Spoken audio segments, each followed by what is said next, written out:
Mental Health Monday on Radio City Talk with Mick Coyle. Tackling the stigma.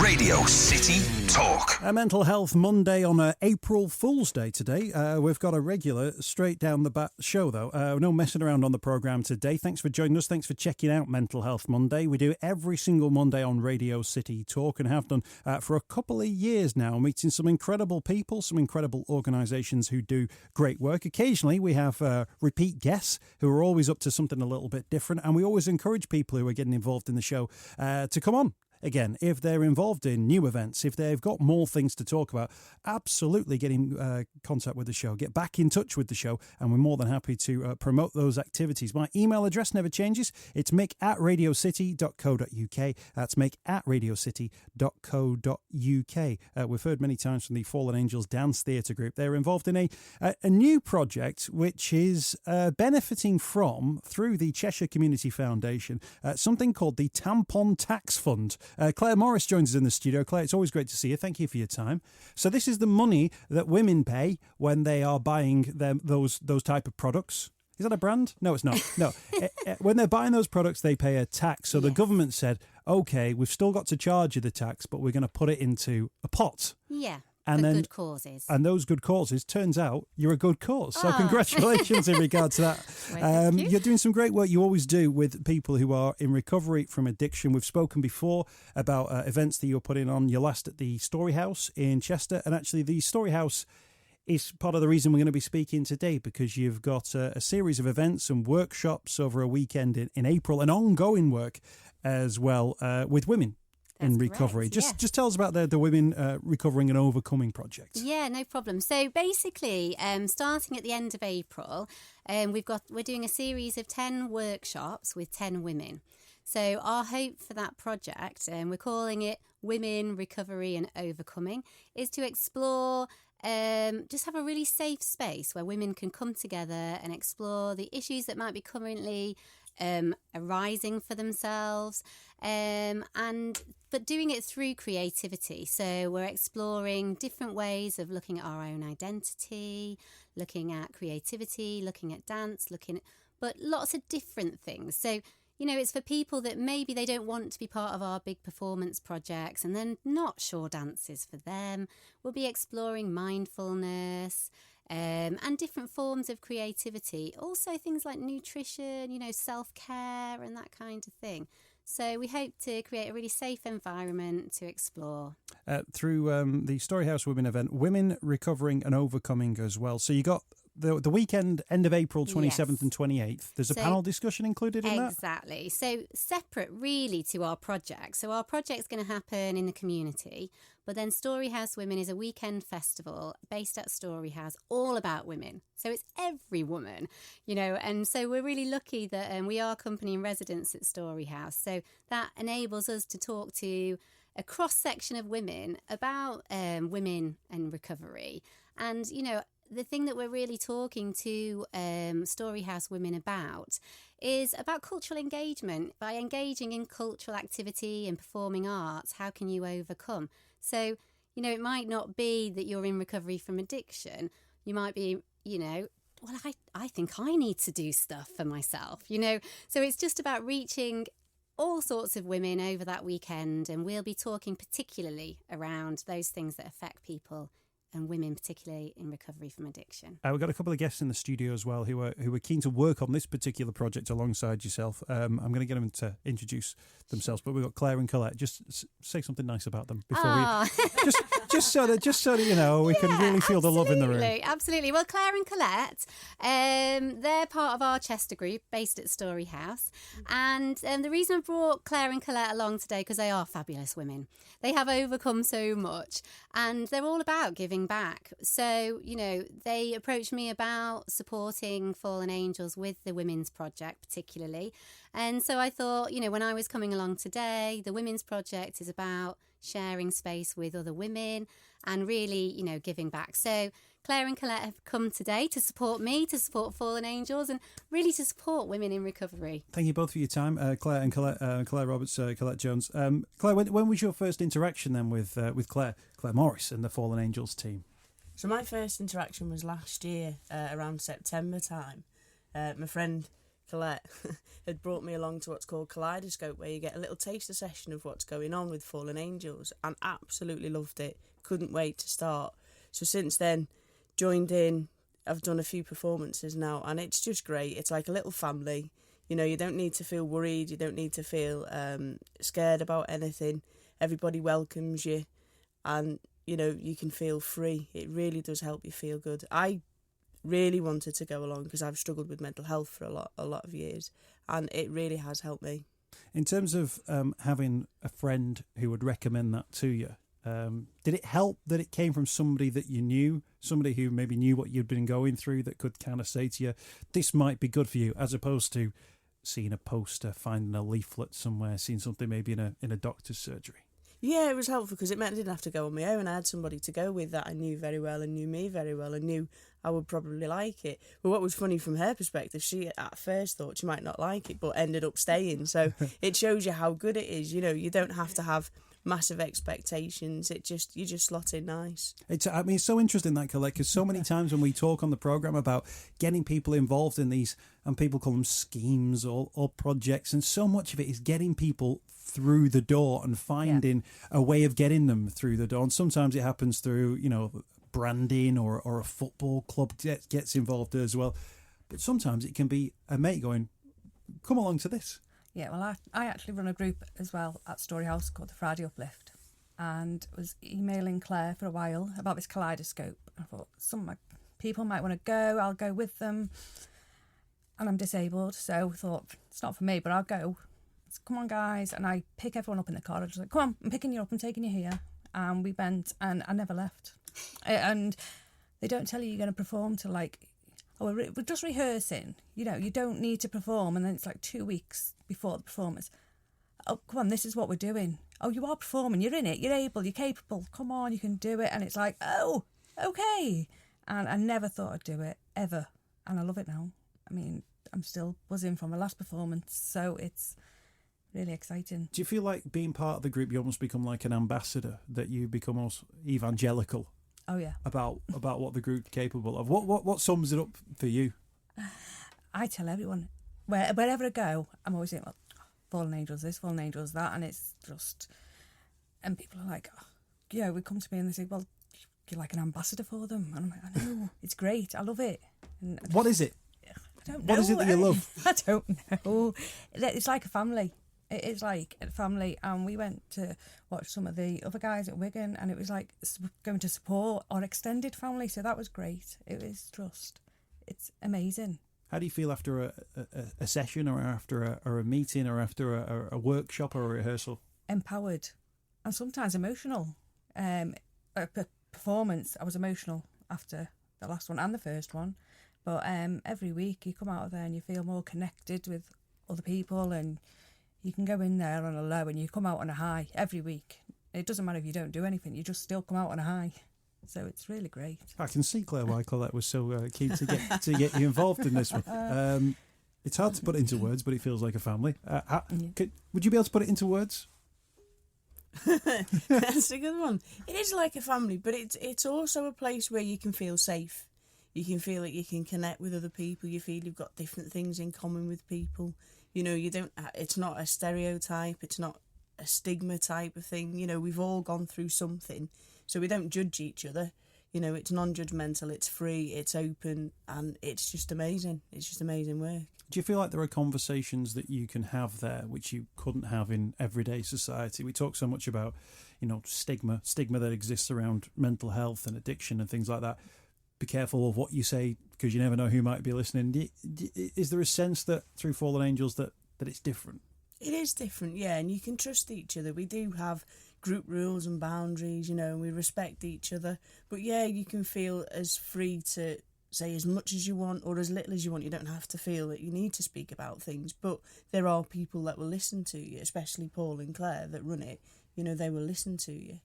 We do kind of put these walls up around ourselves, don't we, in terms of how we feel like we should talk about how we feel on any given day as well.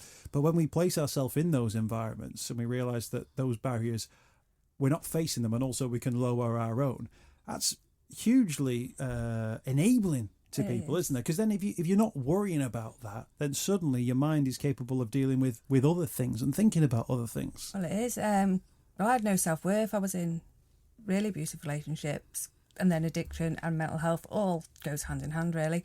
And then I don't even like looking at myself, but now I'm performing, you know, so it's just, I can't even explain what it is, that feeling that I feel so empowered that I can stand in front of an audience that are right there next to you and just perform and not feel any, you know, intimidation or, you know, no one's looking down at you, but everyone's thinking, and people come up to you and say, wow, you were amazing, that was so, yeah, I can't even explain. I still can't explain it. Well, the point on this one, Claire, is that you're not into witchcraft, and there's not like a spell, and there's not like a, but like, but this is so much of the conversation that we have around mental health about how do we change those attitudes, how do we create those environments. And Claire, you've done it.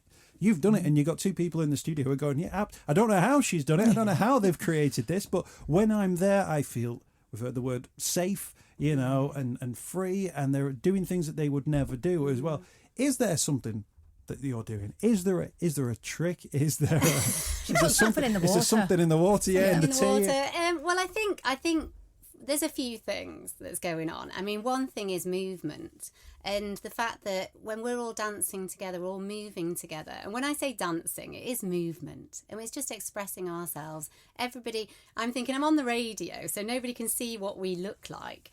And you know what is really great about the work that we do in our performances is people say it's amazing to see normal people and normal bodies on stage. So, you know, we're not stereotype dancers. We're all moving in the way that we express ourselves through movement based on our experiences. And it's emotional and it's powerful. So you're right, it's setting those ingredients for people to allow people to be absolutely their true self, and that those things that are going on internally to be external, and doing it in a way, because words in a way can be a barrier sometimes, because there's only so much in the English language, and then, you know, and sort of movement transcends that. So it's kind of goes, you sort of almost feel it neurologically. You know, when you see a movement, you think, oh, I know that, but I don't, my thinking brain is not understanding it, but I felt that emotion that they're going through right there on stage. You know, so there's that kind of thing, relationship with an audience.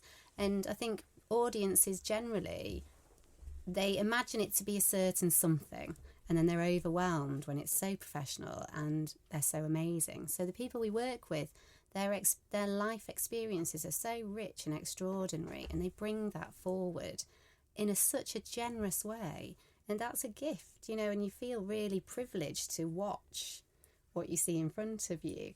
And then, you know, you get that sense of an audience, and quite often we get people in tears, you know, and emotional watching the performances.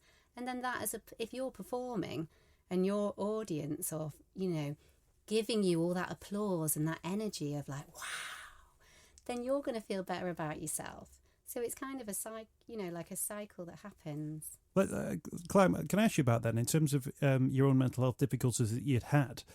Claire's almost described there using that experience and then trying to reflect that in the audience. They see it in you, you see it in them, and then the whole thing becomes positive. Is that a powerful thing to feel, that something which otherwise has held you back or has sort of lowered your self-esteem suddenly becomes the weapon through which you can change perspectives and change sort of people's perceptions about maybe what you're capable of? Yeah, I think it has. It's cathartic. That's one thing, and you can quite easily express your emotions through movement and dance. But there's something about being together with the group as well. You feel their energy. So if you're feeling low, particularly mentally, you can feel the group lift you, and you take on that, you know, that whole atmosphere and absorb it, and you feel fulfilled at the end of a session. So yeah, it is good, and that's one of the things that we're taught as well through the different things that we do, is to show that emotion so that the audience, when we're doing a performance, they can actually see where we're coming from. We're actually telling our own stories through our performances, because there are individual bits. There's group bits that we do as a whole, but there's individual bits, which is our own interpretation. And at that point, you make a connection with the audience and tell them your own story through movement. We've got Claire, two Claires, Clare Morris, Clare Roberts in the studio as well. Colette sharing her story as well. The Fallen Angels Dance Theatre Group have got their new Women, Recovery and Overcoming there's workshops Yeah. with this, but it doesn't end up in a huge performance on stage. Exactly. But I'm sure if people do enjoy it, you'll be able to point them in the direction of the next one. Quite right. Yeah, absolutely. So we've still got our group at Storyhouse, and we're performing. I think it's on June the 20th at a part of the Great Get Together. We're going to perform at Storyhouse, and also, okay, if it's okay to plug away, we've got a few other performances and opportunities. So in Liverpool, we're doing a Tate Exchange Week. So we'll be at Liverpool Tate from the 10th of June for a week. And that's an opportunity again for people to just come and have a look if you're curious about the work that we do. And we've also got, we're doing a project in Lee as well, in Greater Manchester, coming up in June, July as well. And that again is in a gallery space. So, whether you want to just have a little nosy about what we do, but you don't want to get too involved. There's opportunities to see. We mentioned this before, Claire, but we'll mention it again because we've got Claire and Colette in the studio as well. In fact, Colette, I'm going to aim this one at you because people will look at social media and they'll go, well, I'll have a look at that. And then they might look at the website and then they might see that there's an event and then they might go, yeah, but it's not for me, though. It's not for me, or I haven't got the same story as Claire and Colette, so maybe I shouldn't come. I think they call it threshold fear. Stepping over the threshold and walking in. What was it like for the first time you walked through the door? Terrifying. And I think it was more comfortable because I had other people with me. But I would never have gone. If I hadn't have gone to Kaleidoscope, I wouldn't definitely not have gone because it isn't for me. It wasn't for me. It is now, obviously. But yeah, it's like not being comfortable in your own skin, and then you go and you are comfortable in your own skin, and doing that is really challenging. And is that about the journey you think that you've been on? Was it about your own self-esteem, your own self-worth? Yeah, definitely, because my self-esteem was always really low, and then got lower as I went through different things, and it's getting better and even more better and powerful now. Actually, with Fallen Angels, I mean, I thought I was recovered. I thought I've done really well. I've got my own group. I do confidence, with other people. And then I started at Fallen Angels and I'm actually climbing still and I'm getting better. We talk a lot on the programme about the fact that everybody has mental health, and still that thing, if you talk about mental health, people instantly think of the negative connotations. Yep. They'll think depression, they'll think stress, they'll think anxiety, but they don't think about pride and self-esteem and happiness.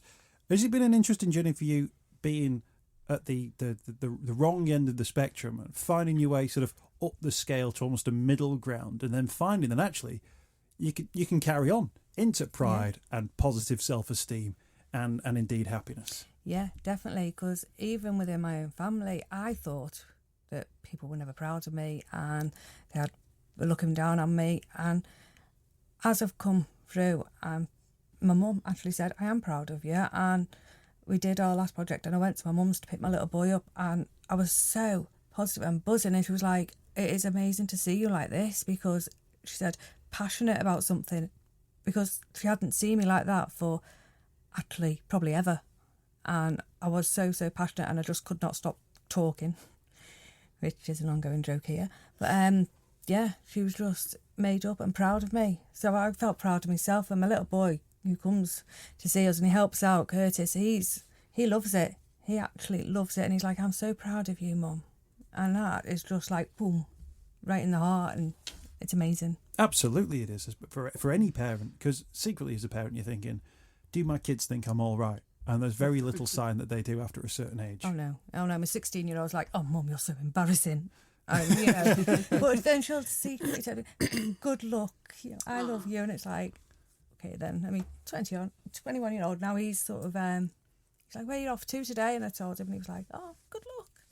So it's quite nice that they're seeing positivity coming out of me now more and more.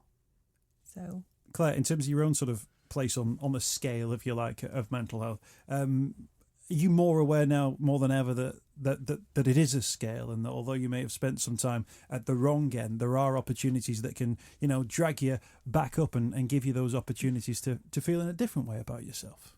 Yeah, that's true. I mean, there's a lot of encouragement around the group as well. So you don't need to feel alone. You don't need to feel that you're struggling. As I said before, you can talk to people, or you don't have to talk to people. But definitely what I've seen in myself and my family have seen is that there's been a definite improvement. My self-confidence is better. You know, I feel I can communicate about things better. I feel stronger in myself. So it really does empower you. And I know we're saying that word quite a lot, but it's true. As a woman, to feel empowered is a very important thing. And it really does empower you. But there's men in the group as well, you know, and all different ages. So it's not just for women, it's for men as well, and it's not just for one age. It's the age spectrum is like from 20s to 70s. So, you know, anyone can come.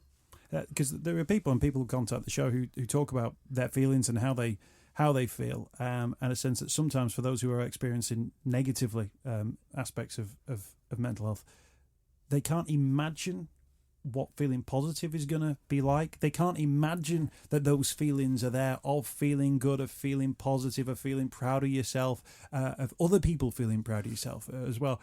And that's quite a leap for someone to take, to have that belief that might be there. For you guys to have kind of gone through it and to have had that experience, I think will give a lot of people hope that it's there for them too. Good, I hope so, because I wouldn't have thought I'd be here.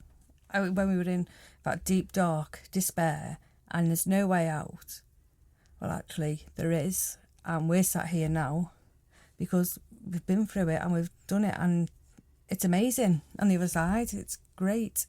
And there is people there, when we do start going backwards, that will pull us up, or some of us will go and drag them into their cars and take them to different groups, like Fallen Angels, which it's just, it's brilliant. Claire, there'll be people who go, but I can't do that. But that's not for me. It's dancing, and it's in Chester. You can't be dancing in Chester. What would you say to them? They're a happy bunch in Chester. But it's weird. You just have to go there to see it first. It's not like ballet. It's not sort of over the top. It's not in your face. It's relaxed, and you get the chance to be yourself and input into different things as well. And the group help you along. So if you're struggling and you don't know what you're doing, the rest of the group that are experienced, they'll help you along as well. So you don't need to feel intimidated, you know, and it's an open forum as well. And the music is just so fantastic. It strikes a chord. So even if you just go and you just listen to the session, you get something out of it. FallenAngelsDanceTheatre.co.uk is the website. You want to find out more information about the work that they do as well. And they've got their new focus on women recovering and overcoming, paid for by the Tampon Tax. Hooray. I think the government at the time, I think it was George Osborne, said something like, we were going to get rid of the tax, but we can't because of some rule. So what we'll do is we'll put the money into a pot and then people can apply for the pot. I don't know. There's a suggestion that eventually they would get rid of the tax and then that pot of cash wouldn't be available. But while it is available, we'll make the you're most taking of it. advantage of it as well. So you've got the ongoing workshops as well. People can find out more information on the website as well. And they remind us again, the end of April, you've got the weekend, showcase weekend. So Storyhouse Women is a festival. And so, you know, I think you can go for a day or you can go for the whole weekend. And I mean, you can go on Storyhouse's website and, you know, have a look through, because there's some awesome women coming and it would be just an inspirational weekend. And there's also, to say, there are some bursaries. So if people can't afford the ticket, you know, for the weekend, contact Nicola at Storyhouse. The details are on there and you could apply for a bursary. When I say apply, it's probably a quick chat to Nicola, to be honest. So it won't be anything, you know, scary or arduous. So yeah, that's the Storyhouse Women. Did you want to? Colette was going to jump in there. Yeah, you can. I have applied, and it's just you go on, click on something, and you do a quick email about what you need to. And that was on the Storyhouse website? Yeah, on their website. Perfect. And they will email you back. It might take a little while to email you back, but they will respond. Good stuff. Thank you all for getting involved in the show today. Thank you for sharing your stories and your journey so far. Seems like you got a really interesting journey ahead of you as well, in terms of your ongoing work and the Fallen Angels as well, and the performances, which you don't have to be part of to be doing the latest rounds of workshop. But I kind of get the sense that if Claire spots a bit of talent in you, she'll be encouraging you to take part. Oh, yeah. Absolutely. It's Mental Health Monday from Radio City Talk. Mental Health Monday with Mick Coyle on Radio City Talk.